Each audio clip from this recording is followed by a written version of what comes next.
আসসালামু আলাইকুম ওয়া রাহমাতুল্লাহি ওয়া বারাকাতুহু। আশা করি আমার সব গাইস সকলে ভালো আছে। তো আমি আলহামদুলিল্লাহ আপনাদের দোয়াতে অনেক অনেক অনেক ভালো আছি। তো রমাদান মাস আসতে কিন্তু আর মাত্র 2টা দিন বাকি। 2026 সালের ফেব্রুয়ারি মাসের কথা বলতেছি। তো সম্ভবত মঙ্গলবারে রাতে সেহরি করে বুধবারে একটা রোজা রাখতে হবে, অথবা বুধবারে রাতে সেহরি করে বৃহস্পতিবারে একটা রোজা রাখতে হবে। আমি ভিডিওটা করতেছি সোমবার বিকাল। তো আমি কিছুক্ষণ আগে একটা ভিডিও পাইলাম মিজানুর রহমান লালসেরি হুজুরের, যে ভিডিওটাতে হুজুর রমাদান মাসের 2 দিন আগে থেকে প্রস্তুতি নেওয়ার কথা বলতেছেন। তো মনে করলাম আপনাদের সাথে ভিডিওটা শেয়ার করি। তো ভিডিওটা দেখার পর কেমন লাগলো কমেন্টে জানাবেন। আর আমি ভিডিওটা এখন শেয়ার করতেছি, স্ক্রিনের দিকে দেখুন। রমাদান আমাদের একেবারে সন্নিকটে। আর মাত্র 2 দিন পরে এই পবিত্র মাস আমাদের মাঝে আগমন করবে। তাই আমাদের উচিত এই মাসটাকে ভাব গাম্ভীর্যের সাথে উদযাপন করা, to take the best out of this blessed month.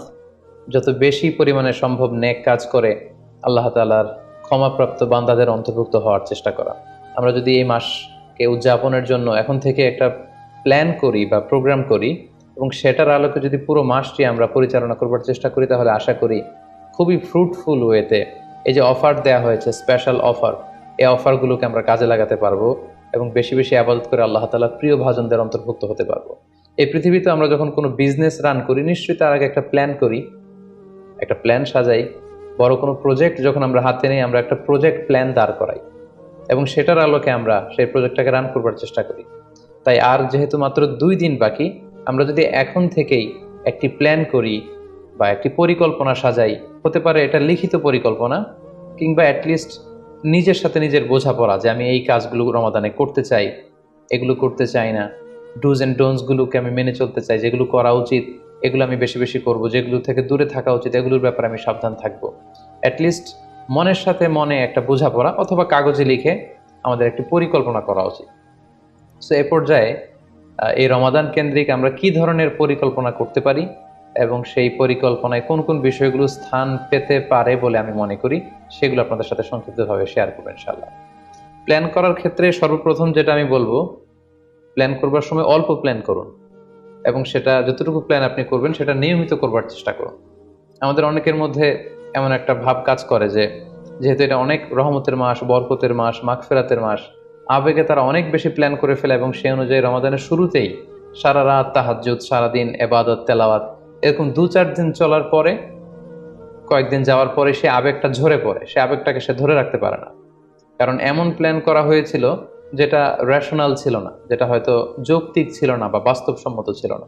So plan করার ক্ষেত্রে আমার প্রথম পরামর্শ হচ্ছে অল্প প্ল্যান করুন এবং যতটুকু প্ল্যান করবেন সেটা পুরো রমাদান ব্যাপী, হোল দ্য মান্থ লং আপনি সেটাকে পালন করবার চেষ্টা করুন।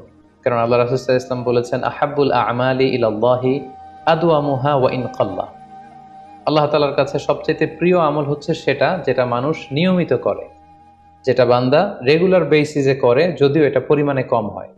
সো আপনি পরিমাণে যদি কমও করেন, সেটা যদি পুরো রমাদান মাস ব্যাপী একই ধারাবাহিকতায় আপনি ইবাদত করেন, তেলাওয়াত করেন, তাহাজ্জুদ পড়েন, জিকির আজকার করেন, সাদাকা করেন, দান করেন, এটার যদি একটা ধারাবাহিকতা থাকে, সেই ইবাদতটা আল্লাহ তাআলার কাছে বেশি প্রিয়।